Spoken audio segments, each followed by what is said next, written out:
Jesus Christ, our guiding star. In His love, we've come so far. Epic tales through skies we soar. സമയം അടുത്തിരിക്കാൻ ഈ പുസ്തകത്തിലെ പ്രവചനം മുദ്രയിടരുത്. അനീതി ചെയ്യുന്നവൻ ഇനിയും അനീതി ചെയ്യട്ടെ, അഴുക്കുള്ളവൻ ഇനിയും അഴുക്കാടട്ടെ, നീതിമാൻ ഇനിയും നീതി ചെയ്യട്ടെ, വിശുദ്ധൻ ഇനിയും തന്നെ തന്നെ വിശുദ്ധീകരിക്കട്ടെ. ഇവിടെ വായിക്കുന്നത് എന്താണ്? അവൻ പിന്നെയും എന്നോട് പറഞ്ഞത്, അപ്പോസ്തലനായ യോഹന്നാസ്ലീഹ പത്മോസ് ദ്വീപില് കിടക്കുമ്പോൾ ദൈവിക ദർശന വെളിപ്പാടുകൾ പ്രാപിക്കുന്ന ആ സമയത്ത് ഈ 22 അധ്യായം വെളിപ്പാട് എഴുതാൻ ദൈവം നിയോഗിക്കപ്പെട്ട വിശുദ്ധനായ യോഹന്നാസ്ലീഹ ഇവിടെ ഇങ്ങനെ പറയാൻ കാരണം അദ്ദേഹം ദൈവത്തിൽ നിന്ന് പ്രാപിച്ചെടുത്തതാണ്, ദൈവം സംസാരിച്ചതാണ്, ദൈവത്തിന്റെ ആത്മാവിൽ കേട്ട് ആ ദൈവത്തെ കണ്ട് രുചിച്ചറിഞ്ഞ വ്യക്തിയാണ്. ഹല്ലേലൂയ. ഇവിടെ പറയുന്നത് എന്താണ്? ആ സമയം പിന്നെ എന്നോട് പറഞ്ഞത്, സമയം അടുത്തിരിക്കാൻ ഈ പുസ്തകത്തിലെ പ്രവചനം മുദ്രയിടരുത്. മുദ്രയിട്ട് കഴിഞ്ഞാൽ അത് പിന്നെ തുറക്കാൻ പറ്റത്തില്ല. ഒരിക്കൽ ഒരു സാധനം മുദ്രയിട്ട് കഴിഞ്ഞാൽ അത് തുറക്കണമെങ്കിൽ അതിന് അംഗീകാരമുള്ള ആള്, അധികാരമുള്ളവർക്ക് അത് തുറക്കാൻ പറ്റുള്ളൂ. ഹല്ലേലൂയ. എപ്പോഴും നമുക്ക് തോന്നിയ പോലെ തുറക്കാൻ പറ്റുന്നതല്ല ആത്മീയ ജീവിതം എന്ന് പറയുന്നത്. ഒരിക്കലായി മുദ്ര ഇട്ട് കഴിഞ്ഞതാണ് ഇവർ. എന്നാൽ ഇവിടെ മുദ്ര ഇടരുതെന്ന് പറയാൻ കാരണം എന്താ? നമ്മുടെ പരിശുദ്ധാത്മാവിൽ മുദ്രയിട്ടെങ്കിൽ ഇവിടെ പ്രവചനത്തിന് പറയുന്നതിന് മുദ്ര ഇടരുതെന്ന് പറയാൻ കാരണം അതിന്റെ അടുത്ത വാക്യം അതുകൊണ്ടാണെങ്കിൽ പറയുന്നത്, ഇനിയും അനീതി ചെയ്യുന്നവൻ ഇനി അനീതി ചെയ്യുവാൻ വേണ്ടി അവനെ വിട്ടുകൊടുത്തിരിക്കുകയാണ്. ഇത് മുദ്രയിട്ട് കഴിഞ്ഞാൽ പിന്നെ അവിടെ കൊണ്ട് തീരുകയാണ്. പിന്നെ കർത്താവിന് അവിടെ ഇരിക്കാൻ പറ്റത്തില്ല.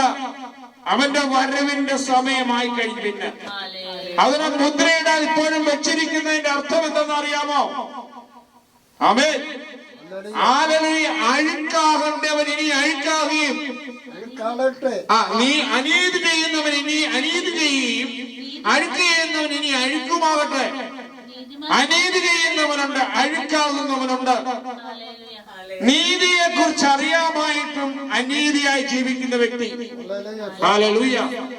ആരൊക്കെയാണ് അനീതി ചെയ്യുന്ന വ്യക്തികൾ? വിശ്വാസ സമൂഹത്തിൽ പോലും അനീതി ചെയ്യുന്ന വ്യക്തികളുണ്ട്. നീതി പ്രവൃത്തി അറിഞ്ഞിട്ടും ചെയ്യാത്ത വ്യക്തികൾ. ആമേൻ. ഹല്ലേലൂയ. ഞാൻ ആ ഒരു ഭാഗം വായിക്കാം.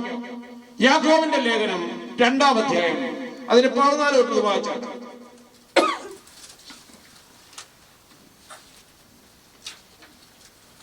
യാക്കോബിന്റെ ലേഖനം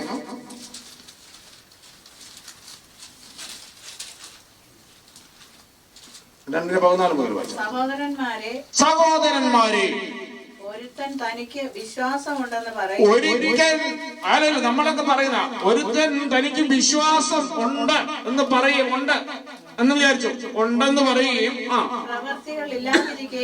അപ്പൊ വിശ്വാസത്തോടു കൂടി എന്തുണ്ടായിരിക്കണം? അവന്റെ ജീവിതത്തിൽ പ്രവൃത്തി ഉണ്ടായിരിക്കണം. പലരും അത് ചോദിക്കും, നിങ്ങൾ വിശ്വാസികളാണോ ചോദിക്കും. അവൻ പറഞ്ഞു ഞാൻ വിശ്വാസിയാണ്. പക്ഷെ പ്രവൃത്തി അവന്റെ ജീവിതത്തിൽ ഇല്ലെങ്കിൽ നീ എങ്ങനെ വിശ്വാസിയാകും? ഞാൻ അവിടേക്കാണ് വരുന്നത്. പ്രവൃത്തികൾ ഇല്ലാതിരിക്കുകയും ചെയ്താൽ ഉപകാരമെന്ത്? എന്താ ഉപകാരമെന്ന്? പ്രവൃത്തി ഇല്ലെങ്കിൽ പിന്നെ എന്താണ് ഉപകാരമെന്ന്? ആ വിശ്വാസത്താൽ അപ്പൊ ആ വിശ്വാസി എന്ന് പറയുന്നവൻ അവന്റെ വിശ്വാസത്താൽ അവൻ രക്ഷ പ്രാപിക്കുമോ? അവൻ രക്ഷ പ്രാപിക്കില്ല. അവിടെ ക്വസ്റ്റ്യന്മാർക്കാണ്. രക്ഷ പ്രാപിക്കില്ല. ക്വസ്റ്റ്യന്മാർക്കുള്ള രക്ഷ പ്രാപിക്കുമെന്ന് ചോദിച്ചാൽ രക്ഷ പ്രാപിക്കത്തില്ല.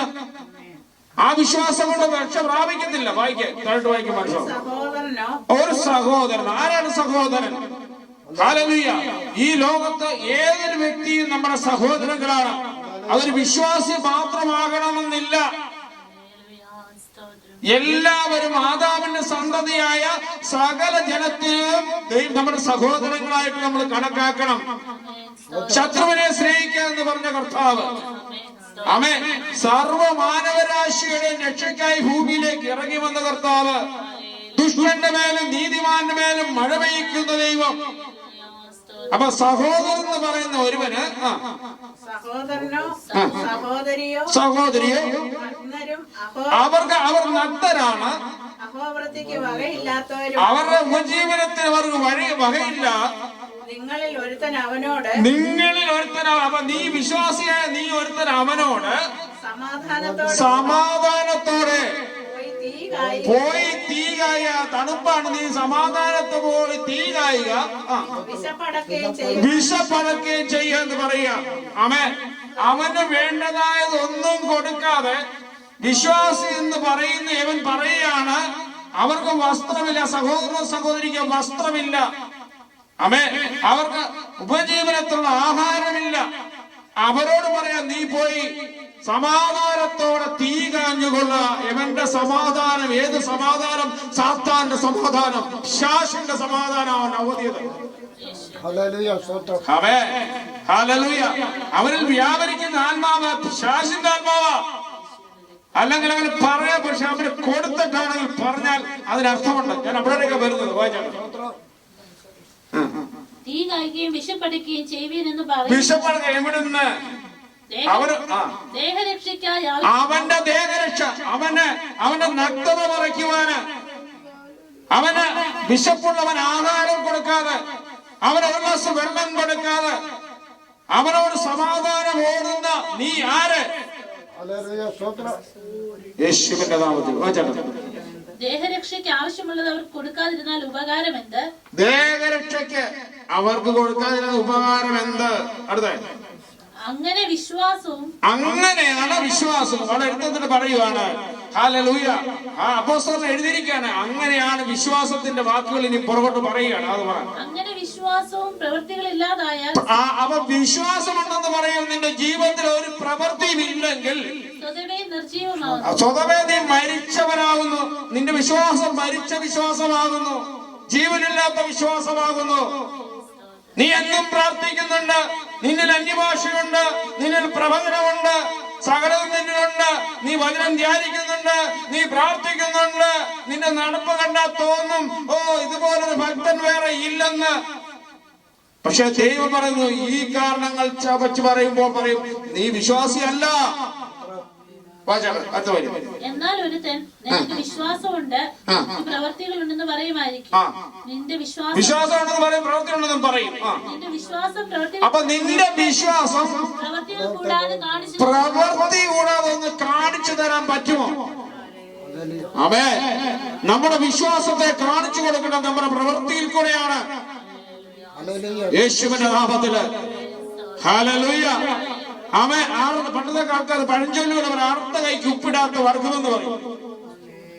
അർത്ഥ ഒരു തൊള്ളി രക്തം ഇങ്ങനെ ഒഴുകി അവനെ മുറിവിലൊന്ന് വെച്ച് കെട്ടുവാനോ അതിലൊരു ഉറുപ്പുതീരൊഴിച്ചെന്ന് മുറിവ് ഉണക്കുവാനോ ഹല്ലേലൂയ കൃപയില്ലാത്തവൻ ഹൃദയ അനുകമ്പയില്ലാത്ത വ്യക്തികളെ കുറിച്ചാണ് അങ്ങനെ പറയുന്നത്. ഹല്ലേലൂയ. ഞാനും എന്റെ വിശ്വാസം പ്രവൃത്തിയാൽ കാണിച്ചു തരാൻ അപ്പോസ്തലൻ പറയാണ്. ആമേൻ. ഞാനും എന്റെ വിശ്വാസം പ്രവൃത്തിയാൽ കാണിച്ചു കൊടുക്കണം. അങ്ങനെ വേണം നമ്മളും വിശ്വാസത്തെ കാണിക്കേണ്ട പ്രവൃത്തിയാണ്. അവൻ നിന്റെ അന്യഭാഷയ്ക്ക് യാതൊരു വിലയുമില്ലാതെ പോകും. നിന്റെ പ്രവചനത്തിന് യാതൊരു വിലയില്ലാതെ പോകണമെങ്കിൽ ദൈവവചനം അപ്രകാരം ജീവിച്ചേ മതിയാവൂ. കർത്താവ് പറഞ്ഞു അവൻ ഒരു നാഴിക ദൂരം ഒരുത്തൻ യാത്ര ചെയ്യാനായി അവന്റെ കൂടെ 2 നാഴിക നടക്കുക. ശത്രുവിനെ സ്നേഹിക്കാൻ പറഞ്ഞു. ആമേൻ. ഹല്ലേലൂയ. നിന്റെ പുതപ്പ് ചോദിച്ചാൽ കൊടുക്കണം, ഉടുപ്പുകളോ വസ്ത്രങ്ങളോ കൊടുക്കണമെന്ന് പറയുന്നു. ഹല്ലേലൂയ. അത് ആ യേശുവിനെയാണോ നമ്മുടെ വിശ്വാസം, നമ്മുടെ ജീവിതം ആ യേശുവിനുള്ള വിശ്വാസമാണോ? നമ്മളെല്ലാം ഞായറാഴ്ച വന്ന് ആരാധിക്കുന്ന പ്രാർത്ഥിക്കുന്ന വലിയ പ്രാർത്ഥനക്കാരാണ് നമ്മളൊക്കെ. ഗ്ലോറി. അവൻ എന്ന ദൈവം ചിരിക്കുകയായിരിക്കും. അവൻ കർത്താവ് സ്വർഗത്തിലും ചിരിക്കുകയായിരിക്കും. ഇവിടുത്തെ നമ്മുടെയൊക്കെ അന്യഭാഷകളൊക്കെ ആയിട്ട് കർത്താവ് ചിരിക്കുകയായിരിക്കും. ഹല്ലേലൂയ. യേശു അവൻ ഒരു വ്യക്തികളെ കൊടുക്കുവാനല്ല പറഞ്ഞത്. അതുകൊണ്ട് കർത്താവ് വൃക്ഷത്തെ ഫലം കൊണ്ട് തിരിച്ചറിയണം. ആർക്ക് കൊടുക്കണം, എങ്ങനെ കൊടുക്കണം, ദൈവാത്മാവ് നിങ്ങൾക്ക് ആലോചന കൊടുക്കണം. എല്ലാവരെയും കൊടുക്കണ്ട. ആമേൻ. മണിവാളുകൾ വസിക്കുന്നവനും, ആമേൻ, വില കൂടിയ വാഹനത്തിൽ സഞ്ചരിക്കുന്നവനും, ആമേൻ, അതുപോലെ ആഡംബര ജീവിതം ധരിക്കുന്നവർക്കും അല്ല ആവശ്യം. ഒരു നേരത്തെ ആഹാരമില്ലാത്തവര്, ഒരു മുതുണിക്ക് മറുപടി ഇല്ലാത്തവരാണ് ആവശ്യം. അടുത്ത വാക്യം വായിച്ചാൽ ദൈവം ഏകനെന്ന് നീ വിശ്വസിക്കുന്നുവോ? ദൈവം ഏകനെന്ന് നമ്മുടെ എല്ലാം വിശ്വാസമാണ്. നമ്മളെല്ലാം അങ്ങനെ പറയുന്നേ, നമ്മളൊക്കെ പ്രാർത്ഥിക്കും പറയുന്നത് നമ്മുടെ ദൈവം ഏകദൈവം അല്ലേ? നമ്മുടെ ദൈവം ഏകദൈവം അല്ലേ? ദൈവം ഏകനെന്ന് നമ്മൾ പറയുന്നു.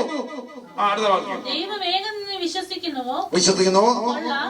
പിശാചുകളും അങ്ങനെ വിശ്വസിക്കുന്ന നീയും പിശാചും തമ്മിൽ യാതൊരു വ്യത്യാസമില്ല. പ്രവൃത്തിയില്ലാത്ത വിശ്വാസികളുടെ കാര്യം നീയും പിശാചും ഒരുപോലാണെന്ന് ഇനി അതിൽ പറയണോ? അപ്പൊ അതിന്റെ അർത്ഥം അതാണ്. പിശാചും അങ്ങനെ വിശ്വസിക്കുന്നു. അതിന്റെ അർത്ഥം നീയും പിശാചും ഒരുപോലാണെന്ന്. പ്രവൃത്തിയില്ലാത്ത വിശ്വാസം നിർജീവമാണ്, ചത്തതാണ്, അവന് ജീവനില്ല. ഒരാള് തണുത്തു കുറച്ചൊരു സൈഡിൽ കിടക്കുന്നു, റോഡിൽ കിടക്കുന്നു. ഹല്ലേലൂയ. എന്നിട്ട് അവനോട് എന്ന് പറയാ സുഖമായിട്ട് കിടന്ന് ഉറങ്ങിക്കൊള്ളുക എന്ന് പറയുന്നതാണോ നമ്മുടെ വിശ്വാസം? ഹല്ലേലൂയ, സ്തോത്രം. ഹല്ലേലൂയ. അവിടെ വായിച്ചിട്ടുണ്ട്. പിശാചുകളെ അങ്ങനെ വിശ്വസിക്കുകയും വിറയ്ക്കുകയും ചെയ്യുന്നു. വ്യർത്ഥ മനുഷ്യ, പ്രവൃത്തിയില്ലാത്ത വിശ്വാസം നിഷ്ഫലമെന്ന് ഗ്രഹിപ്പാൻ. വ്യർത്ഥ മനുഷ്യ, പ്രവൃത്തിയില്ലാത്ത വിശ്വാസം നിഷ്ഫല, ഫലമില്ലാത്തതാണ്. ഗ്രഹിപ്പാൻ മനസ്സുണ്ടെങ്കിൽ മനസ്സിലാക്കിക്കൊള്ളുക എന്ന് പറഞ്ഞാൽ നിഷ്ഫലം എന്ന് പറഞ്ഞത് ഫലമില്ലാത്തത്. ആമേൻ. അതുകൊണ്ട് അവരുടെ വൃക്ഷത്തെ ഫലം കൊണ്ട് തിരിച്ചറിയണമെന്ന് പറഞ്ഞേ. ഫലം തിരഞ്ഞു വന്നു. കുറെ നാളുകൊണ്ട് ഫലം തിരഞ്ഞു വന്നു. അത്തിവൃക്ഷത്തിൽ ഫലം തിരഞ്ഞു വന്നു. ഫലമില്ലാതെ വന്നപ്പോ വെട്ടിക്കളയാന് ഓർമ്മ കൊടുത്തു. കൃപയാൽ യേശു ഒരുവൻ വലത്ത് ഭാഗത്ത് കൃപയാൽ മധ്യസ്ഥനായി ഇരിക്കുന്നതുകൊണ്ട് മാത്രമാണ് നമ്മളെ വെട്ടിക്കളയാതെ വെച്ചിരിക്കുന്നത്. ഹല്ലേലൂയ. ഇതൊന്നും ആർക്കും ഇന്ന് കേൾക്കണ്ട. അനുഗ്രഹത്തിന്റെ വചനം കേട്ടാ മതി. നിന്റെ ഭവനത്തിൽ അത് കയറി വരുമെന്ന് പറഞ്ഞാൽ മതി. നിന്റെ ഭവനത്തിൽ 1000 ആടുകള്, അബ്രഹാമിന്റെ ആടുകളും ഒട്ടകങ്ങളും BMW കാറും നിനക്ക് കോടികളുടെ വീടും കിട്ടാൻ പോകുന്നു. നീ സഞ്ചരിക്കാൻ പോകുന്നു. ഏറ്റവും കൂടുതൽ മണം കിട്ടുന്ന രാജ്യത്തേക്ക് നീ സഞ്ചരിക്കാൻ പോകുന്നു എന്ന് പറഞ്ഞു കഴിഞ്ഞാൽ എന്തൊരു ആരാധനയാണെന്നറിയാമോ? ഗ്ലോറി, സ്തോത്രം. ഹല്ലേലൂയ. ഇതൊന്നും ആരും പ്രസംഗിക്കാൻ ഇപ്പൊ തയ്യാറല്ല. ഇത് പ്രസംഗിച്ച ആർക്കും കേൾക്കുകയും വേണ്ട. ആമേൻ. നോക്കും, ആദ്യം പ്രസംഗം ഒന്ന് നോക്കും, എനിക്ക് വല്ല അനുഗ്രഹം അതിനകത്തുണ്ടോ? ആമേൻ. എന്റെ മഴ ഇപ്പൊ മാറുന്നുണ്ടോ എന്ന് പറഞ്ഞാ മതി. ഹല്ലേലൂയ. അത് കേട്ടാ മതി. തലമുറ ഇപ്പൊ ഞാൻ അയക്കും, ഇവിടുന്ന് കപ്പൽ കയറ്റും, അല്ലെ പ്ലെയിൻ കയറ്റുമെന്ന് പറഞ്ഞാ മതി. അല്ലെ പറഞ്ഞാ മതി. ഇതാ ദൂരത്തിരിക്കുന്നത് എത്തിപ്പിടിക്കാൻ നീ പോവുകയാണ്, ഇപ്പൊ നിനക്ക് പിടിക്കാമെന്ന് പറഞ്ഞാ മതി. എന്തൊരു ഇളക്കമായിരിക്കും എന്നറിയാമോ? ഈ ഇളക്കത്തിന്റെ വചനമൊന്നും നിങ്ങളെ സ്വർഗത്ത് കൊണ്ടുപോകത്തില്ല. ഹൃദയത്തിന്റെ കഠിനതകളെ മാറ്റുന്ന, ഹൃദയത്തിൽ വിശ്വാസത്തെ ഉറപ്പിക്കുന്ന വചനം നിന്റെ ജീവിതത്തിൽ വന്നെങ്കിലേ നിനക്കൊരു മാറ്റമുണ്ടായി സ്വർഗത്തിലേക്ക് കയറുള്ളൂ. ഹല്ലേലൂയ. എത്ര ഘോരം പ്രസംഗിച്ചാലും നിന്റെ ജീവിതത്തിൽ ഒരു മാറ്റം വരുവാൻ, ഒരു വിശുദ്ധ ജീവിതം നയിക്കുവാൻ നീ ഇടയാകണം. ഹല്ലേലൂയ. അതുകൊണ്ടാണ് 2 Corinthians 7 പറയുന്നു, സകല കൺവെൻഷനുകളെയും, ഹല്ലേലൂയ, ആത്മാവിന്റെ സകല കൺവെൻഷനുകളെയും മാറ്റണമെന്ന് പറയുന്നത്. ഹല്ലേലൂയ. യേശുവിന്റെ നാമത്തില് ശരീരത്തിന്റെ ആത്മാവിന്റെ സകല കൺവെൻഷനുകളെയും മാറ്റി ഒരു വിശുദ്ധ ജീവിതം നയിക്കുവാൻ തന്നെ നമ്മൾ തയ്യാറാകണം. വിശുദ്ധ ജീവിതം നയിക്കണമെങ്കിൽ ദൈവം വചന പറഞ്ഞ വിശ്വാസത്തിന്റെ പ്രവൃത്തി കൂടെ നിന്റെ ജീവിതത്തിൽ ഉണ്ടായിരിക്കണം. ഒരു വിധവ ഒരു കാശ് കൊണ്ടിടാൻ പോയി. അവൾ ഇട്ടപ്പോൾ പറഞ്ഞു, ആമേൻ, ഈ എല്ലാരിലും കൂടുതലായിട്ടുള്ള ആ വിധവ ഇട്ടത്. അവിടെ പ്രവൃത്തിയെ ദൈവം അനുമോദിച്ചു. ഹല്ലേലൂയ, സ്തോത്രം. അവിടെ ഇല്ലായ്മയിൽ നിന്ന്. മത്തായി സുവിശേഷം 25-ാം അധ്യായം അതിന് 31-ാം വാക്യം പെട്ടെന്ന് വായിച്ചു. നമുക്കെല്ലാം അറിയാവുന്ന വാക്യങ്ങളാ. മത്തായി സുവിശേഷം 25-ന്റെ 31 വാക്യം പെട്ടെന്ന് വായിച്ചു വിട്ടാണ്. ഉറക്കെ വായിച്ചാൽ മതി. മനുഷ്യപുത്രൻ തന്റെ തേജസ്സോടെ സകല വിശുദ്ധ ദൂതന്മാരുമായി വരുമ്പോൾ അവൻ തന്റെ തേജസ്സിന്റെ സിംഹാസനത്തിൽ ഇരിക്കും. സകല ജാതികളെ അവന്റെ മുമ്പിൽ കൂട്ടും. അവൻ അവരെ ഇടയും ചെമ്പരിയാടുകളെയും കോലാടുകളെയും തമ്മിൽ വേർതിരിക്കുന്ന പോലെ വേർതിരിച്ച് ചെമ്മരിയാടുകളെ തന്റെ വലത്തും കോലാടുകളെ ഇടത്തും നിർത്തും. രാജാവ് തന്റെ വലത്തുള്ളവരോട് അരുളി ചെയ്യും, എന്റെ പിതാവിനാൽ അനുഗ്രഹിക്കപ്പെട്ടവരെ വരുവീൻ. ലോകസ്ഥാപനം മുതൽ അനുഗ്രഹിക്കപ്പെട്ടവരെ വിളിക്കുകയാണ്. അപ്പൊ ഇവിടെ അനുഗ്രഹിക്കപ്പെട്ട എവിടെയാണ് നിൽക്കുന്നത്? വലത്തുഭാഗത്ത്. വലത്തുഭാഗത്ത് ആര് നിൽക്കുന്നു? അനുഗ്രഹിക്കപ്പെട്ട ചെമ്മരിയാടുകൾ, ആട്ടിൻകുട്ടങ്ങൾ അവിടെ നിൽക്കുമ്പോൾ അവരോട് പറയും, അനുഗ്രഹിക്കപ്പെട്ടവരെ വരുവീൻ. ലോകസ്ഥാപനം മുതൽ നിങ്ങൾക്കായി എന്റെ പിതാവ് ഒരുക്കി വെച്ചിരിക്കുന്ന ഭവനത്തില്, അതെ അതെ, ആ ഭവനത്തിനെ കുറിച്ചാണ് പറയുന്നത്. ആ രാജ്യം അവകാശമാക്കുവാൻ എനിക്ക് വിശന്നു, നിങ്ങൾ ഭക്ഷിപ്പാൻ തന്നു. എനിക്ക് വിശന്നു. കേട്ടോ, ഇതാണ് വിശ്വാസത്തിന്റെ പ്രവൃത്തി യേശു പഠിപ്പിക്കുന്നത്. അതേത് അപ്പോസ്തലൻ പഠിക്കുന്നത്? എനിക്ക് വിശന്നു, നിങ്ങൾ ഭക്ഷിപ്പാൻ തന്നു. ദാഹിച്ചു, നിങ്ങൾ കുടിപ്പാൻ തന്നു. ദാഹിച്ചു, കുടിപ്പാൻ തന്നു. ഞാൻ അതിഥിയായിരുന്നു, നിങ്ങൾ എന്നെ ചേർത്തു. ഞാൻ അതിഥിയായിരുന്നു, നിങ്ങൾ എന്നെ ചേർത്തു. നഗ്നനായിരുന്നു, നിങ്ങൾ എന്നെ ഉടുപ്പിച്ചു. നഗ്നനായിരുന്നു, നിങ്ങൾ എന്നെ ഉടുപ്പിച്ചു. രോഗിയായിരുന്നു, നിങ്ങൾ എന്നെ കാണുവാൻ വന്നു. രോഗിയായിരുന്നു, നിങ്ങൾ എന്നെ കാണുവാൻ വന്നു. തടവിലായിരുന്നപ്പോൾ എന്റെ അടുക്കൽ വന്നു. അതിന് നീതിമാന്മാർ അവിടെ നീതിമാന്മാർ ചോദിക്കുകയാണ്, കർത്താവെ എപ്പോൾ ഞാൻ നിങ്ങളെ അങ്ങനെ കണ്ടു? ഹല്ലേലൂയ, സ്തോത്രം. കർത്താവിനോട് ചോദിക്കുകയാണ്, ഹല്ലേലൂയ, ഞാൻ എപ്പോഴേ അങ്ങനെ കണ്ടു? അപ്പൊ കർത്താവിന്റെ ഉത്തരം, ദൈവത്തിന് ഇതിനെന്ത് ആവശ്യമില്ല. സകല പ്രപഞ്ചവും ഉണ്ടായി, അതിലെ സകല സമ്പത്തും അവന്റെ മഹത്വത്തിന്റെ വലത്തോത്തവണ്ണം സകലം ഉണ്ടാക്കിയവന് നമ്മുടെ വെള്ളത്തിന്റെയോ ആഹാരത്തിന്റെയോ ഒന്നും ആവശ്യമില്ല. നമ്മുടെ പഴത്തിന്റെ ആവശ്യമില്ല, നമ്മുടെ കാശിന്റെ ആവശ്യമില്ല. പക്ഷെ ആശമുള്ളവരെ ഇവിടെ ആക്കിയിട്ടുണ്ട് ദൈവം. നമ്മളെ പരീക്ഷിക്കാൻ വിട്ടിരിക്കുകയാണ്, ഇവര് വല്ലതും ചെയ്യുമോ എന്ന്. കാര്യം വിശന്നിരുന്ന് 3 ദിവസമായി വിശന്നിരുന്ന ഒരു കൂട്ടം ജനം, തന്റെ സുവിശേഷ വചനം കേട്ടുകൊണ്ടിരുന്ന ഒരു കൂട്ടം ജനത്തിന് 2 അപ്പം എടുത്ത് മാറ്റി തുറക്കി 5000 പേര്, സ്ത്രീകളെയും കുഞ്ഞുങ്ങളെയും കൂടാതെ 5000 പുരുഷന്മാരോട് കൂടെ ഇരുന്ന് അവർക്ക് വിളമ്പിക്കൊടുത്ത ഒരു യേശുവുണ്ട് ഈ ഭൂമിയില്. അവന് കാണിച്ചു മാതൃകയാണത്. ഹല്ലേലൂയ, യേശുവിന്റെ നാമത്തിൽ വായിച്ചോട്ടെ. ഞങ്ങൾ എപ്പോൾ നിന്നെ വിശന്ന് കണ്ടിട്ട് ഭക്ഷിപ്പാൻ തരികയോ ദാഹിച്ചു കണ്ടിട്ട് കുടിപ്പാൻ തരികയോ ചെയ്തു. ഞങ്ങൾ എപ്പോൾ നിന്നെ അതിഥിയായി കണ്ടിട്ട് ചേർത്ത് കൊള്ളുകയോ നഗ്നനായി കണ്ടിട്ട് ഉടുപ്പിക്കുകയോ ചെയ്തു. നിന്നെ രോഗിയായിട്ടോ തടവിലോ എപ്പോൾ കണ്ടിട്ട് നിന്റെ അടുക്കൽ വന്നെന്ന് ഉത്തരം പറയും. രാജാവ് അവരോട്, എന്റെ ഏറ്റവും ചെറിയ സഹോദരന്മാരിൽ ഒരുത്തന് നിങ്ങൾ ചെയ്തിടത്തോളം എല്ലാം എനിക്ക് ചെയ്തെന്ന് ഞാൻ സത്യമായി എനിക്ക് ചെയ്തു. നിങ്ങൾ ആർക്കെല്ലാം ഇത് ചെയ്തിട്ടുണ്ടോ? ഈ എളിയവരായിരിക്കുന്ന, ഈ അഹോരവൃത്തി ഇല്ലാതെ കഴിയുന്ന, വസ്ത്രമില്ലാതെ കഴിയുന്നവര്, വെള്ളമില്ലാതെ കഴിയുന്നവര്, രോഗികളായിരിക്കുന്നവർക്ക് നീ കൊടുത്തിട്ടുണ്ടെങ്കിൽ അത് കൊടുത്തത് സ്വർഗസ്ഥനായ എന്റെ പിതാവിനാണ്. ഹല്ലേലൂയ, സ്തോത്രം. അല്ലെങ്കിൽ പാസ്റ്റർ കൊടുക്കാനല്ല പറയുന്നത്, അച്ഛന് കൊടുക്കാനല്ല പറയുന്നത്, ഇങ്ങനെയുള്ളവർക്ക് നീ കൊടുക്കണം. ഹല്ലേലൂയ, ഇതിന്റെ കണക്കുണ്ട് അവിടെ. ഹല്ലേലൂയ, സ്തോത്രം. അടുത്ത എല്ലാം എനിക്ക് ചെയ്ത് സത്യമായി നിങ്ങളോട് പറയുന്നു ചെയ്യും. പിന്നെ അവൻ ഇടത്തുള്ളവരോട്, അടുത്ത വശത്തോട്ട് തിരികെയാണ്. അപ്പൊ ചെല്ലുമ്പോ 2 നിൽക്കുന്നത് അല്ലേ? വലത്ത് വശത്ത് ഒരു കൂട്ടർ ചെന്ന് നിൽക്കും, ഇടത്ത് വശത്ത് ഒരു കൂട്ടർ നിൽക്കും. ഈ വലത്ത് വശത്തുള്ളവർക്ക് മനസ്സിലായില്ല സംഗതി എന്താണെന്ന്. പക്ഷെ നീ കൊടുത്തതൊക്കെ ഉണ്ടല്ലോ, അത് എനിക്കായിരുന്നു. ആമേൻ, ഹല്ലേലൂയ.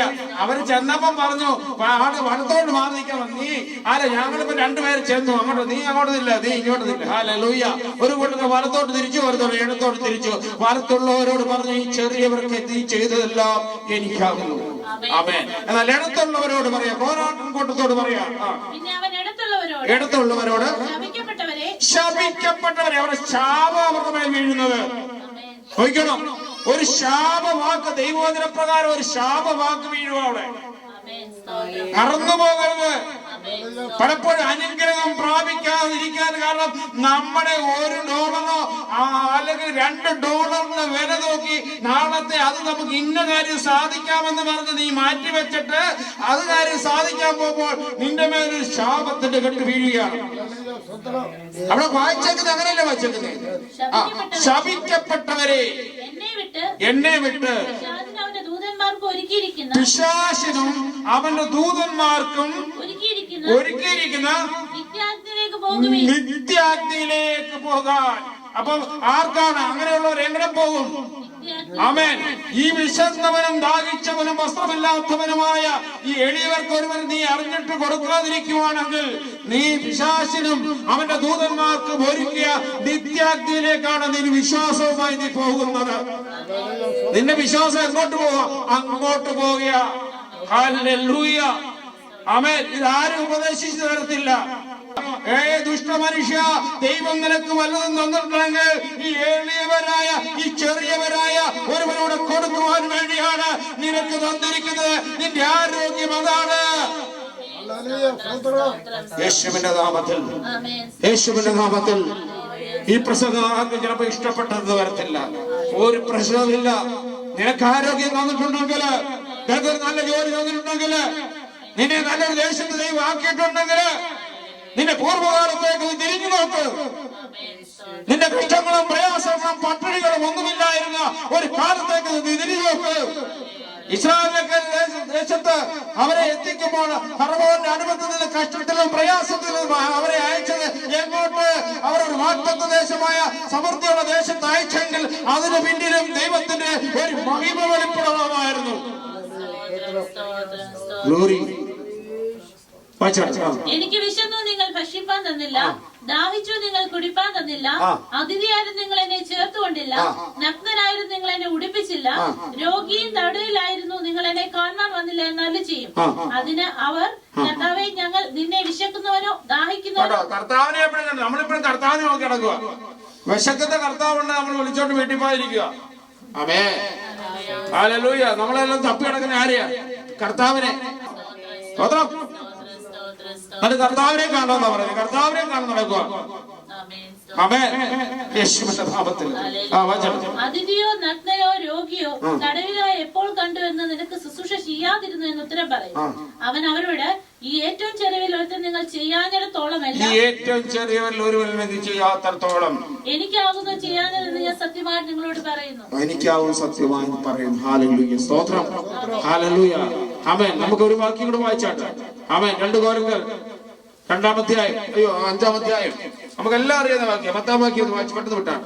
അവനവൻ ശരീരത്തിൽ ഇരിക്കുമ്പോൾ ചെയ്തത് നല്ലതാകിലും തീയതാകിലും അതിന് തക്കവണ്ണം പ്രാപിക്കേണ്ടത്. അപ്പൊ ശരീരത്തിൽ ഇപ്പൊ ഈ ലോകത്ത് ജീവിക്കുമ്പോ ശരീരത്തിൽ ഇരിക്കുന്നത് പറഞ്ഞാൽ നമ്മളിപ്പോ എവിടെ ഇരിക്കുന്നത്? നമ്മൾ ഇരിക്കുന്നത് എവിടെ? അപ്പോൾ ഇരിക്കുന്നത് എവിടെ? ഒന്നുകൂടെ ചോദിച്ചപ്പോഴത്തെ പോയി. ആന്നോ ശരീരത്തിലായിരിക്കുന്നേ? ഞാനെന്ന് പറഞ്ഞ വ്യക്തി എന്റെ ഉള്ളത്തിലാണ് വസിക്കുന്നത്. ഹല്ലേലൂയ. ഞാൻ മരിച്ചു കഴിഞ്ഞാൽ എന്താ പറയുന്നത്? വിൽസനെ എപ്പോഴാണ് അടക്കുന്നത് ചോദിക്കും. ശവം എപ്പോഴാണ് അടക്കുന്നത് ചോദിക്കും. ഭാര്യയും ചോദിക്കും ശവം എപ്പോഴാണ് അടക്കുന്നത്. ഹല്ലേലൂയ. ഹല്ലേലൂയ. ഈ ശവം എപ്പോഴാണ് അടക്കുന്നത്? ഹല്ലേലൂയ. സ്തോത്രം. പക്ഷെ ഞാൻ ജീവനോടെ ഇരിക്കുമ്പോൾ എനിക്കൊരു പേരിട്ട് വിളിക്കുന്നതിന്റെ അർത്ഥം, അല്ലെ ഭാഷകൾ വിളിക്കുന്നതിന്റെ അർത്ഥം, ഞാൻ വസിക്കുന്നത് ഈ മൺകൂടാരത്തിലാണ്. ഓ ഗ്ലോറി. ഹല്ലേലൂയ. ഞാൻ പോകുന്നത് ഈ മൺകൂടാരത്തിൽ നിന്നാണ്. ഈ മൺകൂടാരം പൊളിച്ചു കളഞ്ഞാൽ മതിയാവൂ. ഇത് പൊളിച്ചെങ്കിൽ മാത്രമേ പോകാൻ പറ്റുള്ളൂ. ഹല്ലേലൂയ. സ്തോത്രം. യേശുവിന്റെ നാമത്തിൽ. ഹല്ലേലൂയ. ഗ്ലോറി. അവനവൻ ശരീരത്തിലേക്ക് നല്ലതാകിലും നല്ലത് ചെയ്താലും തീയതായാലും അതിന് തക്കവണ്ണം പ്രാപിക്കേണ്ടതിന് നാം എല്ലാവരും ഇരിക്കുന്ന എല്ലാവരും, ഇത് കേൾക്കുന്ന എല്ലാവരും മുമ്പേ ന്യായാസനത്തിന്റെ മുമ്പ് എന്താ കോറാറിനെ ചെമ്പറയെ കുറിച്ച് നമ്മൾ പറഞ്ഞതേ ഉള്ളൂ. ക്രിസ്തുവിന്റെ ന്യായാസനത്തിന് മുന്നിൽ നമ്മൾ നിൽക്കേണ്ടതായ വരും. തമാശയല്ലിത്. ഹല്ലേലൂയ. തീക്കളിയാണ്. ഹല്ലേലൂയ. സ്തോത്രം. ആമേൻ. അറിഞ്ഞവൻ അടി കൂടുതലാ. ചിലപ്പോ ഞാനപ്പോ അവർക്ക് അറിഞ്ഞവൻ അടി കൂടുതൽ കിട്ടുമ്പോൾ ഞാനവർക്ക് എങ്ങനെ അടി കൂടുതൽ കിട്ടുന്നതെന്ന് ചിലപ്പോ ഈ തീ നരകമെന്ന് പറയുന്ന സ്ഥലം പല അവസ്ഥയിലായിരിക്കും. ഞാൻ അതിനെ തീ കൂടിയൊക്കെയായിരിക്കും ഈ കൂടുതൽ പ്രസംഗിച്ചവനൊക്കെ കിട്ടുന്ന പോകുന്നത്. അവൻ ദൈവത്തിനെ കൂടുതൽ അറിഞ്ഞവനും കൂടുതൽ പ്രസംഗിച്ചവനും എവിടെ കിടക്കുന്നത് അറിയാമോ? ഈ തീച്ചൂളയ്ക്കകത്ത്, നരകത്തിലെ തീച്ചൂളയില് ഏറ്റവും തീ ഉണർന്ന സ്ഥാനത്തായിരിക്കും നമ്മളെ കൊണ്ടിടുന്നത്. ഹല്ലേലൂയ. അറിഞ്ഞവരെ പാഷമാരാണ് ശ്രദ്ധിച്ചോണം. പാഷമാരാണ് അറിഞ്ഞിരിക്കേണ്ടത്. പിന്നെയുള്ള വിശ്വാസികൾ, കാര്യം അവരെ കൂടുതൽ അറിയാത്തവരുടെ ഭാഗ്യം. അറിഞ്ഞവന് കൂടുതൽ അടി കിട്ടും. ഹല്ലേലൂയ, സ്തോത്രം. അത് മറന്നു പോകരുത്. അവിടെ ഇവിടെ പുസ്തകത്തിലേക്ക് വന്നിട്ട് അവനവൻ ശരീരത്തിൽ ഇരിക്കുമ്പോൾ ചെയ്തത് അല്ലല്ല, അത് കഴിഞ്ഞല്ലോ, അത് പോട്ടെ. വെളിപ്പാട് പുസ്തകം. അവൻ പിന്നെ എന്നോട് പറഞ്ഞത്, സമയം അടുത്തിരിക്കാൻ ഈ പുസ്തകത്തിലെ പ്രവചനം മുദ്രയിടരുത്. അനീതി ചെയ്യുന്നവൻ ഇനി അനീതി ചെയ്യട്ടെ. അഴുക്കുള്ളവൻ, ഈ അഴുക്കുള്ളവൻ എന്നൊക്കെ ഈ അനീതി ഉള്ളതെന്ന് പറയാം. ഈ അനീതി ഉള്ളവന് എന്താണ്, അവൻ മാറത്തില്ല. അവന്റെ അവന്റെ ആ രക്തത്തിൽ കലർന്നു കിടക്കുക. കർത്താവിന്റെ രക്തത്തെ കഴുകപ്പെടത്തില്ല. അവന് ഈ അനീതി തന്നെ കിടക്കാനാ ഇഷ്ടം. അതുകൊണ്ടാണ് ഈ പട്ടി ഛർദിച്ചത് വീണ്ടും തിന്നും. പന്നിയെ കുളിപ്പിച്ചാൽ എങ്ങനെ ഇരിക്കും? ആമേൻ. അത് വീണ്ടും ആ ചെളിയിലേക്ക് പോകുന്ന അവസ്ഥ. ആമേൻ. ബൈബിളിൽ തന്നെ പറയുന്നുണ്ട്. ഹല്ലേലൂയ. പത്രോസിന്റെ ലേഖനത്തിലൊക്കെ പറയുന്നുണ്ട്. ഹല്ലേലൂയ. അനീതിയുള്ളവനെ അനീതി ചെയ്യട്ടെ, അഴുക്കുള്ളവനെ അഴുക്കായിക്കൊണ്ടിരിക്കട്ടെ. കാര്യം ഈ ന്യായാസനത്തിന്റെ ഇടതുവശത്ത് കുറെ പേര് വേണമല്ലോ. ഗ്ലോറി. അതുകൊണ്ടാ പറഞ്ഞേ, ഹല്ലേലൂയ. വിളിക്കപ്പെട്ടവർ അനേകർ, തെരഞ്ഞെടുക്കപ്പെട്ടവർ ചുരുക്കം. ആ ചുരുക്കം വർദ്ധമായിരിക്കും. ആമേൻ. വിളിക്കപ്പെട്ടവർ അനേകർ, അവര് എവിടെ നിൽക്കും? ഇടത്ത് ഭാഗത്ത് വരും. ഹല്ലേലൂയ. നീതിമാൻ ഇനി നീതി ചെയ്യട്ടെ. അപ്പൊ നീതിമാൻ ഇനി നീതി ചെയ്യട്ടെ. അവൻ നീതി വർദ്ധിക്കട്ടെ. പതിനം പറയാ, നീതിമാൻ ഇനി നീതി ചെയ്യട്ടെ എന്ന് പറഞ്ഞാൽ അവന് നീതി ദിനം പ്രതി വർദ്ധിക്കണം. നീ നീതി എവിടുന്ന് ആരംഭിച്ചോ അതിന്റെ സ്കെയില് മുന്നോട്ട് ബാക്കോട്ട് കയറി പോകണം. 30 മേനി 60 മേനി 100 മേനി ആയത് വിടയണം യേശുവിന്റെ നാമത്തിൽ. ഹല്ലേലൂയ. വിശുദ്ധൻ ഇനിയും തന്നെ വിശുദ്ധീകരിക്കട്ടെ. വിശുദ്ധൻ ഇനിയും തന്നെ വിശുദ്ധീകരിക്കട്ടെ. വിശുദ്ധൻ ഇനി തന്നെ തന്നെ വിശുദ്ധീകരിക്കും. ഇതാ ഞാൻ വേഗം വരുന്നു. ഇതാ ഞാൻ വേഗം വരുന്നു. ഓരോരുത്തരും അവനവന്റെ പ്രവൃത്തിക്ക് തക്കവണ്ണം കൊടുപ്പാൻ ഓരോരുത്തരും ചെല്ലേണ്ടി വരും. ആമേ. കൂട്ടത്തോടെ അല്ല വിളിക്കുന്നത് കേട്ടോ.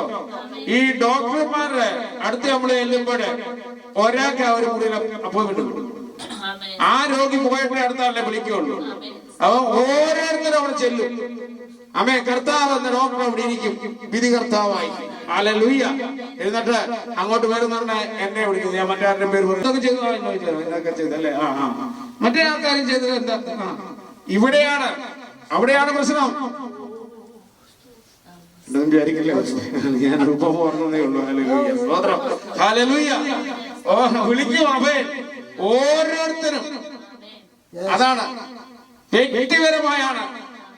എന്റെ ഭാവമായിരിക്കില്ല പാസ്റ്റർഭാവം, എന്റെ പാസ്റ്റർഭാവമായിരിക്കില്ല ഈ പാസ്റ്റർഭാവം. വ്യക്തിപരമായാണ് വിളിച്ച് അവൻ ന്യായവിധി നടത്തുന്നത്. അടുത്ത ഓരോരുത്തരും അവനവന്റെ പ്രവൃത്തിക്ക് തക്കവണ്ണം കൊടുപ്പാൻ പ്രതിഫലം എന്റെ പക്കലുണ്ട്. പ്രതിഫലമുണ്ട്. അവൻ നീതി പ്രവൃത്തി ചെയ്യുന്നവർക്കേ ഉള്ളു പ്രതിഫലം. ഹല്ലേലൂയ. അവിടെ പറയുന്നു, നീതി ചെയ്യുന്നവന് നീതി ചെയ്യട്ടെ. അവരുടെ കാര്യമാണ് ഈ പ്രതിഫലം എന്ന് പറയുന്നത്. മറ്റേ പ്രതിഫലം മൊത്തം ഒന്നേ ഉള്ളൂ, നിത്യനരകം, നിത്യാഗ്നിയിലേക്ക് തള്ളപ്പെടുകയാണ്. ഹല്ലേലൂയ, സ്തോത്രം. ഹല്ലേലൂയ. അടുത്ത വായിച്ചാൽ, ഞാൻ അൽഫയും ഒമേഗയുമാകുന്നു. ഒന്നാമനും ഞാനാണ്, ഒടുക്കത്തവനും ഞാനാണ്. അവൻ എനിക്ക് മുമ്പിലും ഒന്നുമില്ല, എനിക്ക് പിന്നിലും ഒന്നുമില്ല. ഞാൻ ഒന്നാമനാണ്. എനിക്ക് അനാദിയായ ദൈവം ഞാനാകുന്നു. എനിക്ക് മുമ്പിലും ഒരുവനില്ലായിരുന്നു, പിൻപിലും ഒരുവനില്ല. എനിക്ക് ആദിയുമില്ല, എനിക്ക് അന്തവുമില്ല. എനിക്ക് കാലങ്ങളില്ല, എനിക്ക് വർഷങ്ങളോ കാലങ്ങളോ തീയതികളോ ഒന്നുമില്ല. ഹല്ലേലൂയ. ഞാൻ അൽഫയും ഒമേഗയുമാകുന്നു. അടുത്ത ആദിയും അന്തവുമാകുന്നു. സകലത്തിന്റെ അന്തം കുറിക്കുന്നവനും ഞാനാകുന്നു. ഭൂമി ഇവിടുന്ന് ഒഴിഞ്ഞു പോകും, ആകാശം മാറിപ്പോകും, ഭൂമിയുടെ അടിസ്ഥാനം ഇവിടുന്ന് മാറ്റപ്പെടും. ഗ്ലോറി. ഹല്ലേലൂയ. ഹല്ലേലൂയ. ഇവിടെ ഉറച്ചെത്ര നിന്നാലും, ഇവിടെ നിന്നാ എത്ര ഉറച്ചു നിന്നാലും ഇതെല്ലാം നീക്കപ്പെട്ടു പോകും, ശൂന്യമായി മാറും. അവൻ ഭൂമി ഉണ്ടാക്കുന്നതിന് മുമ്പേ, അവൻ ഭൂമി ഉളവാക്കുന്നതിന് മുമ്പേ ഇവിടെ എങ്ങനെയായിരുന്നു ശൂന്യമായിരുന്നെങ്കിൽ ആ ശൂന്യത പോലെ ഇതായി മാറും. ആമേൻ. ഇത് എവിടുന്ന് വിളിച്ചു വരുത്തിയോ അവിടേക്ക് അത് പോകും. ഹല്ലേലൂയ. ഇല്ലായ്മയെന്ന് അവനെ വിളിച്ചു വരുത്തി. നമ്മുടെ കണ്ണുകൾക്ക് അത്ഭുതമാണ് ഈ കാണുന്നതെല്ലാം. ഒന്നുമില്ലാതെ ഒരു പൊടി പോലും ഇല്ലാതിരുന്നിടത്തുനിന്ന് അവരെ വിളിച്ചു വരുത്തി. ഉണ്ടാകട്ടെ എന്ന് പറഞ്ഞു. സൂര്യൻ ഉണ്ടാകട്ടെ എന്ന് പറഞ്ഞു, അത് ഉണ്ടായി വന്നു. നക്ഷത്രങ്ങൾ ഉണ്ടാകട്ടെ എന്ന് പറഞ്ഞു, അത് ഉണ്ടായി വന്നു. ഒന്ന് ചിന്തിച്ചു നോക്കുവിൻ. ദൈവത്തിന്റെ മഹത്വം എത്ര വലിയതാണെന്ന് അറിയണമെങ്കിൽ ഇല്ലായ്മയെന്ന് അതിനെ ഉള്ളവാക്കുന്നവനായ ദൈവം മനുഷ്യന്റെ കണ്ടുപിടുത്തം ഉള്ളതിനെ വീണ്ടും മറഞ്ഞിരുന്നതിനെ കണ്ടുപിടിക്കുന്നതാണ് കണ്ടുപിടുത്തം എന്ന് പറയുമ്പോൾ. ശാസ്ത്രം എന്ന് പറയുമ്പോൾ ഇല്ലാത്തതിനെ ഉളവാക്കിയതാണ് ദൈവത്വം എന്ന് പറയുന്നത്. അടുത്ത വാക്യം വായിച്ചു. ജീവന്റെ വൃക്ഷത്തിൽ തങ്ങൾക്ക് അധികാരം ഉണ്ടാകേണ്ടതിനും ജീവന്റെ വൃക്ഷത്തിൽ തങ്ങൾക്ക് അധികാരം ഉണ്ടാകേണ്ടതിനും ഗോപുരങ്ങൾ കൂടി നഗരത്തിൽ കടക്കേണ്ടതിനും. അപ്പൊ ജീവന്റെ വൃക്ഷത്തിന് അധികാരം ഉണ്ടാകേണ്ടതിനും ഗോപുരങ്ങളിൽ കൂടി നഗരത്തിൽ കടക്കേണ്ടതിനും നഗരത്തിൽ കടക്കേണ്ടതിനും ഞങ്ങളുടെ വസ്ത്രം അലക്കുന്നവർ ഭാഗ്യവാൻ. തങ്ങളുടെ വസ്ത്രം അലക്കുന്നവൻ ഭാഗ്യവാൻ. അവൻ കുഞ്ഞാടിൻ രക്തത്താൽ നീ കഴുകപ്പെട്ടിട്ടുണ്ടോ? കുഞ്ഞാടിനാൽ നിന്റെ പാപങ്ങളെ കഴുകിക്കളഞ്ഞിട്ടുണ്ടോ അവന്റെ രക്തത്താൽ? അവൻ വസ്ത്രം നിന്റെ ജീവിതത്തിൽ യാത്രയിൽ എവിടെയും നിന്റെ ജീവിതത്തിൽ വീഴ്ച വന്നിട്ടുണ്ടെങ്കിൽ ഇന്ന് കുഞ്ഞാടിൻ രക്തം കൊണ്ട് കഴുകപ്പെട്ട് ശുദ്ധി പ്രാപിച്ചു വേണം വെള്ള വസ്ത്രം ധരിച്ചു കൊള്ളണം. ദൈവത്തോട് ചോദിക്കണം. അഭിഷേകം പ്രസംഗിക്കാൻ സമയമില്ലാത്തതുകൊണ്ടാണ്. അവൻ ദൈവത്തോട് ചോദിക്കുക. വെള്ള വസ്ത്രം അവൻ തരും. നിന്റെ കണ്ണിൽ ലേപനം അവൻ തരും. പരിശുദ്ധമാവുന്ന ലേപനം അവൻ തരും നിന്റെ കണ്ണിൽ. നിന്റെ കണ്ണ് ഹൃദയദൃഷ്ടി എവിടെയാണോ അന്ധകാരത്തിലായിപ്പോയത്, ഏതെങ്കിലും തോട്ടത്തിൽ വെച്ച് നിന്റെ ഹൃദയദൃഷ്ടി അന്ധകാരത്തിലായെങ്കിൽ ഈ അന്ധകാര ദൃഷ്ടിയെ ആലയ പ്രകാശമുള്ളതായി മാറ്റുവാൻ പരിശുദ്ധാത്മാവ് നിന്റെ മേൽ ഇറങ്ങി വരും. Hallelujah, hallelujah. യേശുവിന്റെ നാമത്തിൽ ഹല്ലേലൂയ, ഗ്ലോറി. ജീവവൃക്ഷത്തെ എവിടെ നഷ്ടപ്പെട്ടു? ഏതെങ്കിലും തോട്ടത്തില് ഹല്ലേലൂയ കൽപ്പനകൾ ലംഘിച്ച് ഹല്ലേലൂയ ആ വൃക്ഷത്തിന്റെ ഫലം തിന്നപ്പോൾ ഹല്ലേലൂയ തിന്നാൻ നല്ലത് കാണാൻ ഭംഗിയുള്ളതും ജ്ഞാനം പ്രാപിപ്പാൻ കാവ്യമെന്ന് കണ്ട് അവർ പറിച്ചു നിന്നപ്പോൾ ജീവവൃക്ഷം 22-ാം വാക്യത്തിൽ ജീവവൃക്ഷമാണെന്ന് മാറ്റി അവരെ ഏതെങ്കിലും തോട്ടത്തിന് പുറത്താക്കി. ഹല്ലേലൂയ.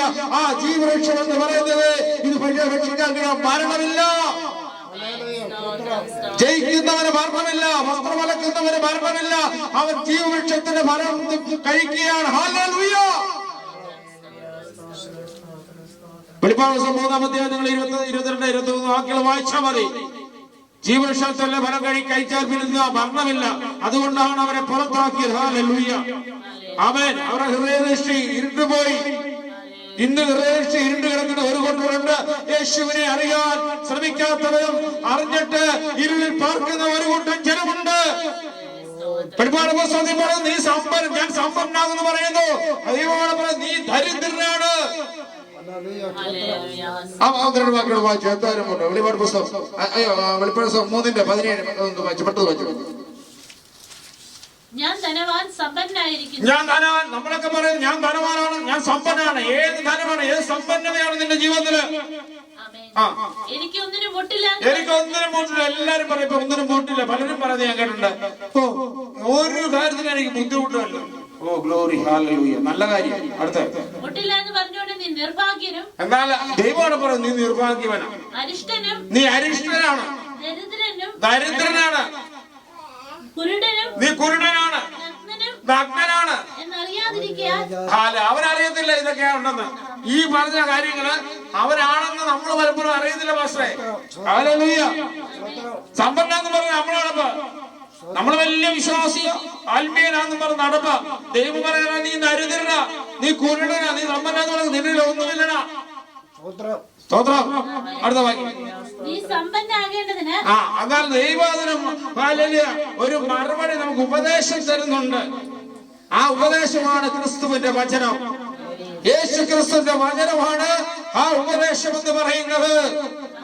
നീ കുരുടനാണോ, നീ ദരിദ്രനാണോ, അതിന് മറുപടി ഉണ്ട് യേശുവിന്റെ കയ്യിൽ. അവരുടെ ഈ വചനം ഒന്ന് വിശ്വസിച്ചാൽ മതി. അതുപോലെ അവനോട് ചോദിച്ചാൽ മതി. അടുത്ത് നീ സമ്പന്നാകേണ്ടത് തീയിലൂതി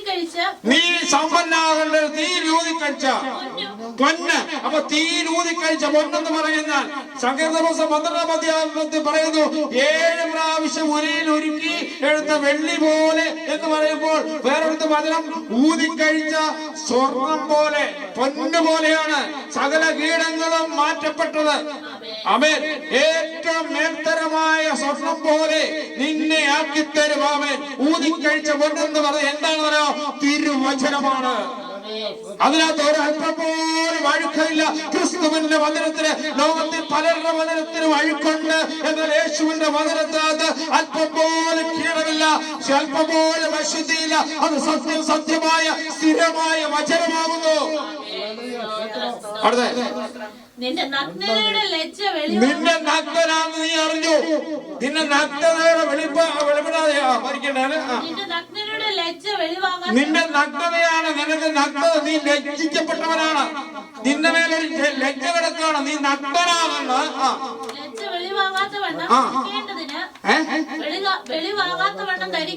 വെളിവാകം ധരിക്കണം. എന്താ നിന്റെ നഗ്നത വെളിവാകം ധരിക്കണമെങ്കിൽ ക്രിസ്തുവിന്റെ രക്തത്താൽ കഴുകപ്പെടണം. ക്രിസ്തുവിനെ ധരിക്കണം. 3:27 പറയുന്നു, സ്ഥാനം ക്രിസ്തുവിനെ ധരിക്കുക. സ്ഥാനമേറ്റവരായ നമ്മൾ, ഒരുവൻ രക്ഷിക്കപ്പെട്ട മാനസാന്തരം സ്ഥാനമേറ്റവന്റെ കാര്യം പറയാണ്. ക്രിസ്തുവിനെ ധരിക്കുക. സ്ഥാനമേറ്റവരായ നിങ്ങൾ ധരിച്ചിരിക്കുന്നു. വസ്ത്രം അതാണ്, ക്രിസ്തുവാണ് നമ്മുടെ വസ്ത്രം. അടുത്ത വെള്ളയുടുപ്പാണത്. കാഴ്ച ലഭിക്കേണ്ടതിന് കണ്ണിലെഴുത. നിനക്ക് കാഴ്ച നിന്റെ നഷ്ടപ്പെടാൻ എഴുതണം. നമ്മൾ വായിച്ചല്ലേ, അവൻ നിന്റെ കണ്ണിന് ഇനി ലേവനം വീണ്ടും എഴുതണം. കാരണം നീ കുരുട്ട് കണ്ണുകളാണ് നിനക്കുള്ളത്. ഇപ്പം നീ ആ ദൈവത്തെ കാണാൻ നിനക്ക് പറ്റുന്നില്ല. അവൻ ദൈവവചനം ധ്യാനിക്കാനോ പ്രാർത്ഥിക്കാനോ നിനക്ക് പറ്റുന്നില്ല. കണ്ണ് കുരുടായി കിടക്കുകയാണ്. ഏത് കണ്ണ്? ആ കണ്ണ് കുരുടായിരിക്കുകയാണ്. ലേവനം എന്നോട് വിലയ്ക്ക് വാങ്ങണം. കുറെ വില കൊടുക്കണം ഇതിന്, കേട്ടോ. ഡോളറല്ല, കാശല്ല. ജീവിതത്തിൽ ചിലത് വർജിക്കണം. വർജിക്കേണ്ടത് വർജിക്കണം. അതാണ് വില എന്ന് പറയുന്നത്. എല്ലാരും പേരൊക്കെ വില കൊടുക്കുക, കാശ് കൊടുത്ത് വാങ്ങിക്കാൻ കിട്ടുന്നതല്ല. ആമേൻ. ഡോളർ കൊടുത്ത് വാങ്ങിക്കാൻ കിട്ടുന്നതല്ല. കർത്താവിനെ ഹല്ലേലൂയ. ചിലത് വർജിക്കേണ്ടത് വർജിക്കണം. വിലയ്ക്ക് വാങ്ങാൻ ഞാൻ നിന്നോട് ബുദ്ധി പറയുന്നു. ഞാൻ വിലയ്ക്ക് വാങ്ങാൻ ബുദ്ധി പറയുന്നു. ഹല്ലേലൂയ. എനിക്ക് പ്രിയമുള്ളവരെയൊക്കെ എത്ര മതി. അവിടെ ബുദ്ധി പറയുകയാണ്. അപ്പൊ ബുദ്ധി ഉപദേശിച്ച ആരാ? കർത്താവിന്റെ വചനം. ആമേൻ. ഹല്ലേലൂയ. അത് പ്രകാശമുള്ളതാണ്. ജീവിതയാത്രയിൽ പ്രകാശമുള്ളതാണ്, വെളിച്ചമാകുന്നു. ഹല്ലേലൂയ. സ്തോത്രം. ആമേൻ. ഹല്ലേലൂയ. മറന്നു പോകരുത്. ആമേൻ. ആമേൻ. ദൈവസന്നിധിയിൽ പ്രാർത്ഥിക്കുവാനോ ഇരിക്കുവാനോ വചനം ധ്യാനിക്കുവാനോ വചനം കേൾക്കുവാനോ ഒന്നും മനസ്സില്ല. ആമേൻ. ഹല്ലേലൂയ. ആമേൻ. ഉപവസിക്കുക, പ്രാർത്ഥിക്കണം. ദൈവം പറയുന്നത് ഇതാണ്. ഹല്ലേലൂയ. ഉപവാസത്താലും പ്രാർത്ഥനയായാലും അല്ലാതെ ഈ ജാതികൾ ഒഴിഞ്ഞു പോവുകയില്ല. ഏത് ജാതി? അവൻ ആ ദൈവത്തിൽ നമ്മളെ അകത്ത് നിർത്തുന്ന വചനധ്യാനത്തിനും പ്രാർത്ഥനമായി അകത്ത് നിർത്തുന്ന ജാതി എന്ന് പറയുന്ന പിശാച് ശക്തി നമ്മളിൽ നിന്ന് ഒഴിഞ്ഞു പോകണമെങ്കിൽ ഉപവാസവും പ്രാർത്ഥനയും വേണം. കള്ള ഉപവാസം നിർത്തട്ടെ, കേട്ടോ. ആമേൻ. ഹല്ലേലൂയ. നിങ്ങൾ തീരുമാനം എടുക്കുന്ന ഉപവാസമായിരിക്കണം. ഞാൻ ഇത്ര നേരം ആഹാരം കഴിക്കും, പ്രാർത്ഥനയ്ക്കായിട്ടിരിക്കും. ഒരു ദിവസമേ ഉള്ളൂ. ദിവസം 2 മണിക്കൂർ, 2 മണിക്കൂർ, 5 മണിക്കൂർ, 5 മണിക്കൂർ. ആമേൻ. അതെപ്പോഴും നിങ്ങൾക്ക് പ്രാർത്ഥിക്കാം, സമയമുണ്ട്. ഹല്ലേലൂയ. അതുകൊണ്ട് നമ്മൾ ഹല്ലേലൂയ. ഞാൻ ആഗ്രഹിക്കുന്നത് നമ്മുടെ ഈ സഭ നല്ല വിശുദ്ധമായ ഒരു സഭയായി പോകും. ചുമ്മാ പ്രസംഗമായി മാത്രം അങ്ങ് പോകുവാനുള്ള അല്ല. അതിന് നമ്മൾ ഒത്തുപിടിക്കണം. ആമേൻ. അല്ല ഞായറാഴ്ച കയറി ഇങ്ങോട്ട് വരുമ്പോൾ മാത്രം നമ്മുടെ ആരാധനയും പ്രാർത്ഥനയും വചന ശുശ്രൂഷയും മാത്രമായി തീരാതെ, ആമേൻ, ആ ദേശത്ത് എണ്ണം കൂടണമെന്നല്ല ആഗ്രഹം. അനുഗ്രഹിക്കപ്പെട്ട വിശുദ്ധമായ ഒരു സഭയായി ഇത് മുന്നോട്ട് പോകണം. ആമേൻ. ഒത്തിരി ആളൊന്നും പറഞ്ഞത് ഇവിടെ ആഗ്രഹമൊന്നുമില്ല. ഹല്ലേലൂയ. ആമേൻ. ദൈവഹിതമായ ആൾക്കാർ മാത്രം കയറി വന്നാൽ മതി. ഹല്ലേലൂയ. അല്ലാത്ത ഒരു വ്യക്തി പോലും വരുകയും വേണ്ട. ഹല്ലേലൂയ. ഞാൻ പ്രാർത്ഥിക്കുന്ന അങ്ങനെ പക്ഷേ ഹല്ലേലൂയ. ഞാൻ പറയാം, ദൈവഹിതമല്ലാത്ത ഒരു വ്യക്തി പോലും കടന്നു വരില്ലേ. ആമേൻ. ദൈവികമായത് മാത്രം മതി. ആമേൻ. എന്നാലും സഭ ഇതായി പോകുന്നു. സഭയിൽ പറയാനുള്ള തുറന്നു പറയണം. കാണുന്ന കുറ്റങ്ങളാലും തെറ്റുകളാലും പറയണം. അപ്പോസ്തലന്മാര് പത്രോസ് തെറ്റ് കാണിച്ചപ്പോൾ പൗലോസ് ശക്തിയായി പറഞ്ഞു. എന്നാ പൗലോസ് അപ്പോസ്തല പത്രോസ് പറഞ്ഞില്ല, ഞാൻ നിന്നേക്കാ സീനിയർ ആണെന്നും പറഞ്ഞില്ല. പറഞ്ഞോടെ ഇല്ല, കാര്യം യേശുവിന്റെ കൂടെ നടന്നവനാ. ആമേൻ. സഭയെ ഏൽപ്പിച്ചിട്ട് പോയതാ. ആമേൻ. എന്നാലും അവിടെ പത്രോസ് അത് കേട്ടിരുന്നു, അല്ല മറുപടി പറഞ്ഞില്ല. ഹല്ലേലൂയ. പത്രോസിനെ കുറ്റം കണ്ടപ്പോൾ പത്രോസിനെ കുറ്റം തുറന്നു പറഞ്ഞു പൗലോസ്. ഹല്ലേലൂയ. സ്തോത്രം. കൂടാതെ പലരും അങ്ങനെ ചെയ്തപ്പോഴും പറഞ്ഞു ഹല്ലേലൂയ. അല്ല, നമുക്ക് തിരുത്താൻ പറ്റുള്ളൂ. പരസ്പരം കണ്ടാൽ, ഇപ്പൊ എന്റെ ഒരു കുറവ് കണ്ടാൽ ഭാഷനെ കാണും, പക്ഷെ അങ്ങനല്ല, അതങ്ങനല്ല, ഇത് പറയണം. പലപ്പോഴും സാത്താൻ നമ്മളെ മറച്ചു വെക്കും. നമ്മുടെ ജീവിതത്തിലെ കുറവുകള് സാത്താൻ മറച്ചു വെക്കുമ്പോൾ അത് ആരെങ്കിലും പറയാതെ ഞാൻ എങ്ങനെ മനസ്സിലാക്കും? ഞാനിപ്പോൾ വചനം പറയുമ്പോഴല്ലേ നിങ്ങൾക്ക് വചനത്തിന് എന്തോ മനസ്സിലാകുന്നത്? വചനം പറയാതിരുന്നാൽ ആര് മനസ്സിലാക്കി തരും? ആമേൻ. വചനം കേട്ടെങ്കിലേ വിശ്വാസത്തിൽ ഉറക്കുകയുള്ളൂ. ആമേൻ. വിശ്വാസം കേൾവിയാലും, കേൾവി ദൈവത്തിന്റെ വചനത്താലും വരുന്നു. വചനമാലയിൽ കേൾക്കും തോറും വിശ്വാസം വർദ്ധിക്കുകയാണ്. വചനം വായിക്കുമ്പോഴും വിശ്വാസം വർദ്ധിക്കുകയാണ്. പ്രാർത്ഥനയെ ദൈവത്തിന്റെ പ്രാർത്ഥന, ദൈവമേ എന്റെ വിശ്വാസം വർദ്ധിച്ചു തരണമെന്ന് പ്രാർത്ഥിക്കണം. എവിടെ? അതുകൊണ്ട് നമ്മളെല്ലാവരും ഒന്നിച്ച് ആമേൻ. എവിടെയൊക്കെ നമ്മൾ ഉപേക്ഷിക്കേണ്ടതല്ല ഉപേക്ഷിക്കണം, സ്വീകരിക്കേണ്ടത് സ്വീകരിച്ച് ഒരുമയോടെ, ഐക്യതയോടെ, സന്തോഷത്തോടെ, സമാധാനത്തോടെ വലിയ ഒരു സഭയായി പോകണം. ഹല്ലേലൂയ. ഈ വചനങ്ങളാൽ ദൈവം നിങ്ങളെ അനുഗ്രഹിക്കുമാറാകട്ടെ.